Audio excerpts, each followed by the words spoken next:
मेरे में। यीशु मसीह कहता वो मुझ में आया ही नहीं है। हेवन फुल ऑफ सरप्राइजेस होगा। बताइए क्यों? बड़े बड़े प्रीचर वहां नहीं होंगे, बड़े बड़े पापी भी वहां कहीं मिलेंगे। पता है क्यों? नफरत। अरे मेरा एक बंदा उधर चला गया। नफरत, जेलसी। अच्छा ये इतना बढ़ गए, इनको करता मैं सेट। नफरत। कहता अब तक तुम क्रिश्चियन नहीं हो, तुम अभी भी नॉन क्रिश्चियन हो, क्योंकि तुम अपने भाई से क्या करते हो? वैर करते हो। उसने कहा जो कोई अपने भाई से प्रेम करता है वो ज्योति में रहता है और ठोकर नहीं खा सकता। हाँ चर्च चल रही है, ओ तेरे दी फुल वर्शिप चल रही है, फुल। हाँ जी हाँ जी हाँ जी हाँ जी, गड्डी आ रही है जी, गड्डी जा रही है जी, चर्च आ रहे हैं जी, चर्च जा रहे हैं जी, फुल बिजी है जी यहाँ पर बहुत। और एक दिन ठोकर लगती है, ठक, और बंदा सोच रहा है कि मैं तो विश्वासी हूं, मुझे ऐसी ठोकर क्यों लगनी चाहिए? मेरे घर में ऐसी बीमारी क्यों? मेरी फैमिली में एक अनटाइमली डेथ क्यों हो रही? मुझे ये प्रॉब्लम क्यों है? यीशु मसीह ने कहा जो कोई अपने भाई से प्रेम करता वो ज्योति में है। इसका मतलब जो अपने भाई से प्यार नहीं करता वो अंधेरे में है और वो ठोकर खाएगा। फिर हम परमेश्वर से क्वेश्चन करते हैं, मैं लिमिट में क्यों हूं? मैं जो चाहता हूं मेरे साथ वो क्यों नहीं होता? मेरी एक्सपेक्टेशन पूरी क्यों नहीं होती? मैं जो चाहता हूं अपने फाइनेंस में, अपनी लाइफ में, वो क्यों नहीं होता?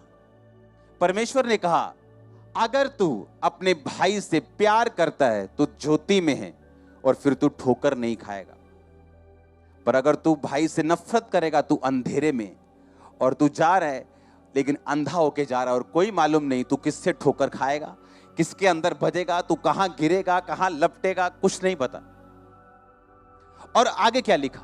जो कोई अपने भाई से बैर करता है वो अंधकार में है और अंधकार में चलता है और नहीं जानता कि कहां जाता है, क्योंकि अंधकार ने उसकी आंखें अंधी कर दी। हे बालकों मैं तुम्हें इसलिए लिखता हूं कि तुम्हारे उसके नाम से पाप माफ हुए। हे पितरों मैं इसलिए लिखता हूं जो आदि से तुम उसे जानते हो। हे जवानों मैं तुम्हें इसलिए लिखता हूं कि तुमने उस दुष्ट पर जय पाई है। हे लड़कों मैंने इसलिए लिखा है कि तुम पिता को जान गए हो। हे पितरों मैंने इसलिए लिखा है कि जो आदि से है तुम उसे जान गए हो।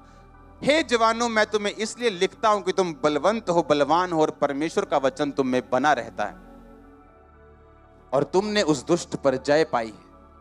यूहन्ना का अगला वचन इसी पहला यूहन्ना का निकालेंगे। प्रेम में भय नहीं होता वरन सिद्ध प्रेम भय को दूर कर देता है, क्योंकि भय का संबंध दंड से होता है। जो भय करता है वो प्रेम में सिद्ध नहीं। हम इसलिए प्रेम करते हैं कि पहले उसने हमसे प्रेम किया। यदि कोई कहे मैं परमेश्वर से प्यार करता हूं और अपने भाई से बैर करे तो वो झूठा है, क्योंकि जो अपने भाई से जिसे उसने देखा है प्रेम नहीं करता तो वह परमेश्वर से जिसे उसने नहीं देखा प्रेम नहीं रख सकता। उससे तुम्हें यह आज्ञा मिली है कि जो कोई परमेश्वर से प्रेम रखता है वो अपने भाई से भी प्यार करे। उसने कहा अगर कोई कहे मैं क्रिश्चियन हूं,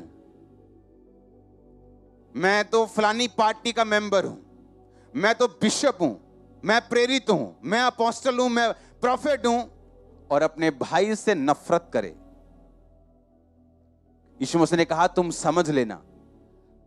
अगर कोई कहे कि मैं परमेश्वर तुझसे प्यार करता हूं जो जिसको देखा नहीं है और देखे भाई से नफरत करे, परमेश्वर कहता समझ लेना ये बंदा झूठा है। कहता जिसे तुमने देखा है उससे तुम प्यार नहीं कर सकते, और तुमने जो मुझे देखा नहीं तुम कह रहे हो मैं तुझसे प्यार करता हूं प्रभु। परमेश्वर ने कहा तुमने मुझे अगर देखा होता अपने भाई से तुम प्यार करते, पर हमारी आत्मिक आंखें अंधी हो चुकी। मैंने कहा हेवन फुल ऑफ सरप्राइजेस होगा। पता है क्यों? क्योंकि वहां बहुत से लोग वहां नहीं होंगे। परमेश्वर ने कहा मैं प्रेम हूं, पर शैतान शुरू से ही नफरत करता आया, जेलसी करता आया। पहला पाप जेलसी था। शैतान जेलसी करता था आदम और हवा से, और उसी जेलसी के चक्कर ने उसने उनको फंसा लिया था। अगर आप चाहते हो कि आप ठोकर ना खाएं, अगर आप चाहते हो आपको ठोकर ना लगे, तो अपने भाई से क्या करना, आप अपने नफरत करने वालों को, अपने बुरा बोलने वालों को, मैं नहीं कहता उनकी संगति करो, पर उनसे बैर मत करो। मैं नहीं कहता उनके साथ जाओ, पर उनसे नफरत मत करो। शैतान क्या करेगा? वो लोगों को यूज करेगा, वो आपके खिलाफ बोलेंगे, वो आपके वाइफ के खिलाफ बोलेंगे, आपके मां के खिलाफ बोलेंगे, आपके बच्चे के खिलाफ बोलेंगे, और आपके दिल में कड़वाहट पैदा होगी, और वो कड़वाहट आपको स्टॉप कर देगी, आपको रोक देगी बरकत लेने के लिए। उसी कड़वाहट के चलते आप बोलना बंद कर देंगे, आप नफरत रखेंगे, मौका ढूंढेंगे कब ऐसा मौका हो और मैं इसको डाउन करूं। परमेश्वर ने कहा तुम अंधकार में हो, तुम ज्योति में नहीं। अगर तुम ज्योति में होते तो अपने भाई से क्या करते? प्यार करते। इमेजिन करो, हमें परमेश्वर ने कहा सांप की तरह बुद्धिमान रहने के लिए। आपको क्या लगता है ऐसा? कंप्लीट डेडिकेशन, कंप्लीट डिटर्मिनेशन से ये फैसला नहीं करेंगे कि मुझे बदलना है। आप जानते हैं स्वर्ग में जितनी चेंजिंग्स होती हैं, वो सबसे पहले आप जितनी चेंजिंग स्वर्ग में देखना चाहते हो अपनी लाइफ के लिए, आपको नीचे अपने हार्ट को, अपनी आत्मा को आपको बदलना पड़ेगा।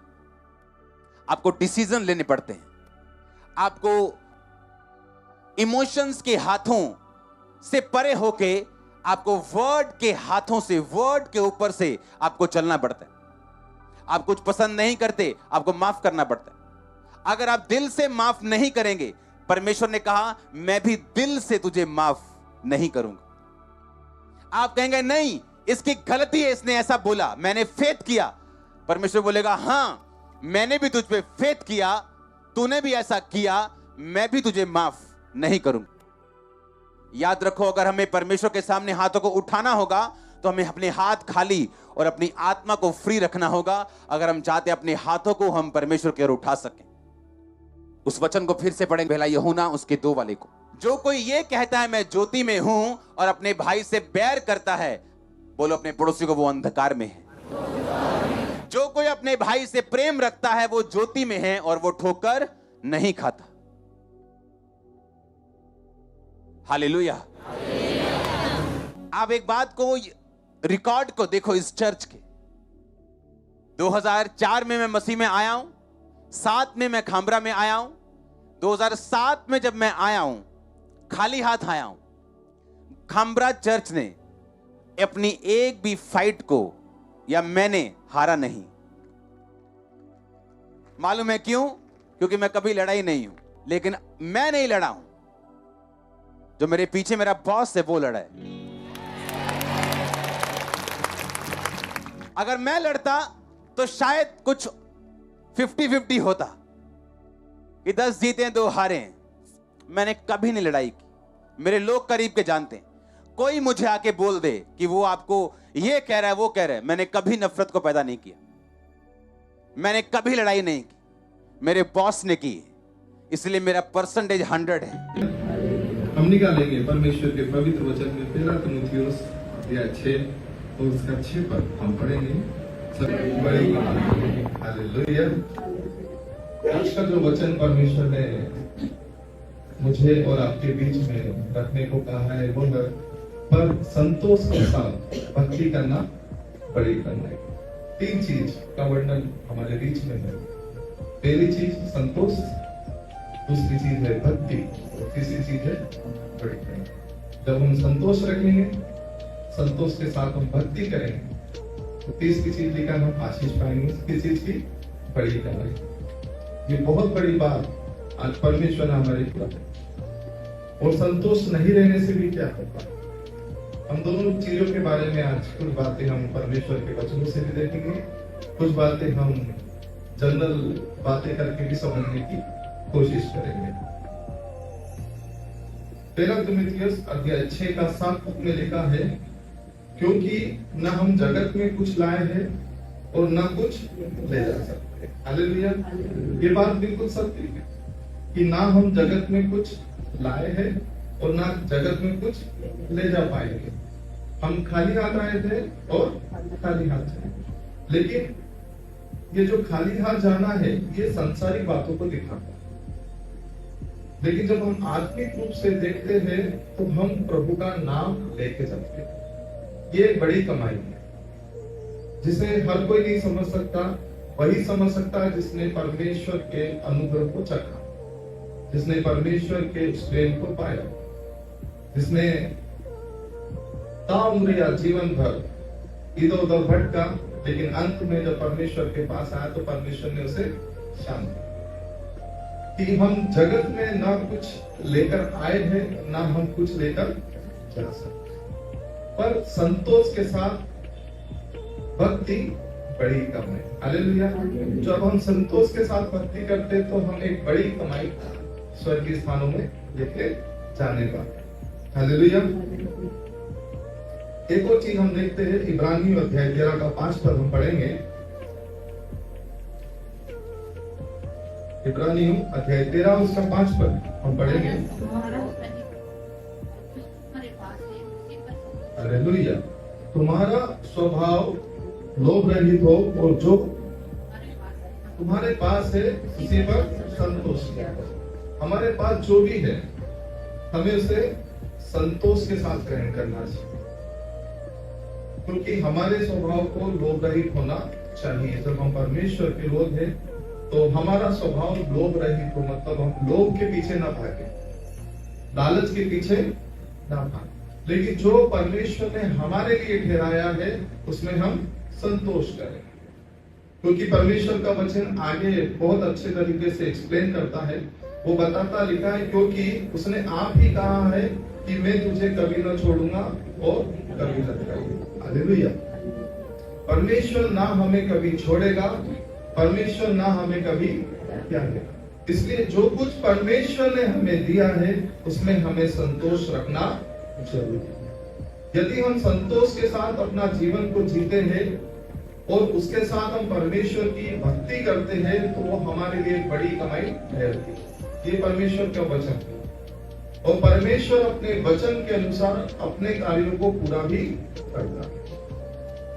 लेकिन जब हम अपने जीवन में संतोष न रखते हुए और उसके अपोजिट अपने जीवन को जीते हैं, जिसको हम कहेंगे असंतोष का जीवन, जिसको हम कहेंगे कि जीवन भर जो है हम भागते रहे, धन के पीछे, दौलत के पीछे हम भागते रहे, अच्छे मान और सम्मान के लिए हम भागते रहे, अच्छे ओहदे के लिए, अच्छे फ्यूचर के लिए।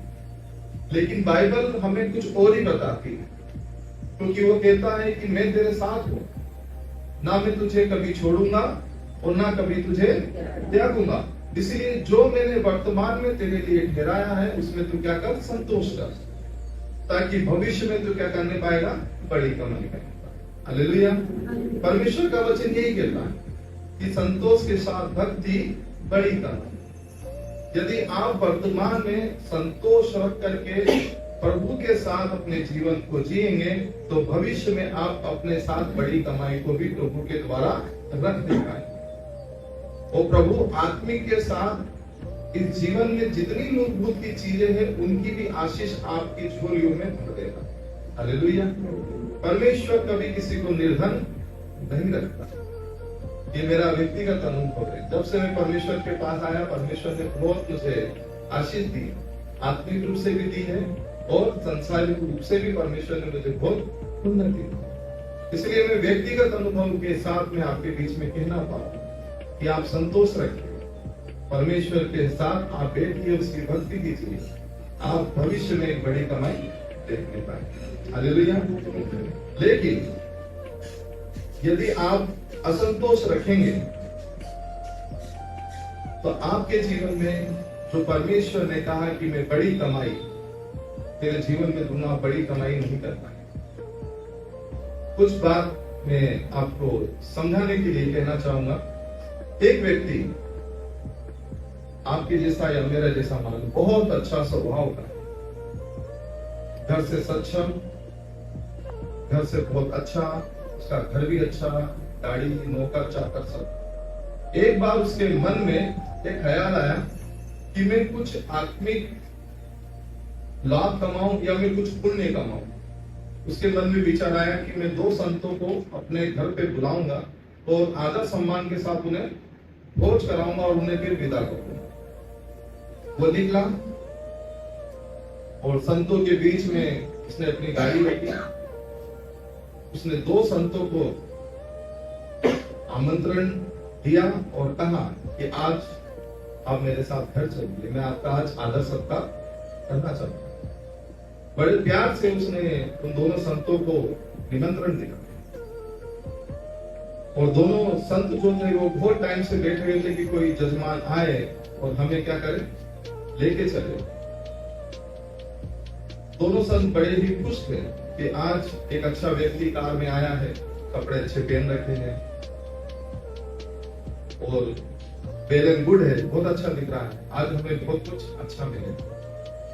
और जो जजमान लेकर गया था उसने दोनों संतों का आदर सत्कार बहुत ही मान सम्मान से किया। एक के साथ अच्छा और एक के साथ बुरा नहीं किया, उसने दोनों के साथ अच्छा किया। वो उसे घर पे लेके आता है, उनके पांव बुलाता है और उन्हें अच्छी गादी पर बिठाता है, प्रेम के साथ व्यवहार करता है, ठंडा पानी पिलाता है। फिर बात आती है भोज की, तो वो उन्हें भोज पर अपनी मेज पर बिठाता जहां वो बैठता है और नौकर चाकर को वो नहीं कहता कि वो उसे खाना खिलाए, वो खुद अपने हाथों से क्या करता है, खाना खिलाता है, खुद अपने हाथों से वो सेवा करता है। दोनों ही संत बड़े खुश, बहुत आशीर्वाद से दे रहे हैं और मन ही मन उसको कह रहे कि आप कितना भला व्यक्ति, कितना अच्छा व्यक्ति। जब सब भोज सब कंप्लीट हो जाता है, 10-15 मिनट वो बैठ के बात करते हैं, फिर समय आता है कि वो उसे विदा करे, वो उसे विदा करता है और दोनों को जो है मात्र 11 रुपए देता है। कितने? कितना देता है? 11। 2 संत में से एक संत खुश था और एक संत खुश नहीं हुआ। वो वापस से अपने निवास स्थान पे छोड़ता है। तीसरा संत जो है दोनों के चेहरे को देखता है, बोले आज क्या हुआ है? हमेशा दोनों एक जैसे रहते, आज एक का मुंह उदास है और एक का मुंह खुश है। वो पूछता है पहले खुश रहने वाले व्यक्ति से क्या हुआ? बोलता है जजमान बहुत अच्छा था, उसने बहुत अच्छा किया, सत्कार किया, भोजन खिलाया, आदर दिया, मान सम्मान दिया, अपनी मेज पर बिठाया, उसने खुद भरोसा छोड़कर गया और 11 रुपए भी दिया। यार यहाँ तो हम भूखे प्यासे हैं और 1 रुपया नहीं था, हमको कुछ भी नहीं था, लेकिन आज प्रभु की दया से 11 रुपए भी मिला और भोजन भी मिला। दूसरा व्यक्ति बोलता है भैया सब कुछ अच्छा था, आदमी बढ़िया था, सब कुछ अच्छा था, मैं सोचा 100 रुपए या 101 रुपए तो मिलेंगे, सारा 90 रुपए का नुकसान हो गया।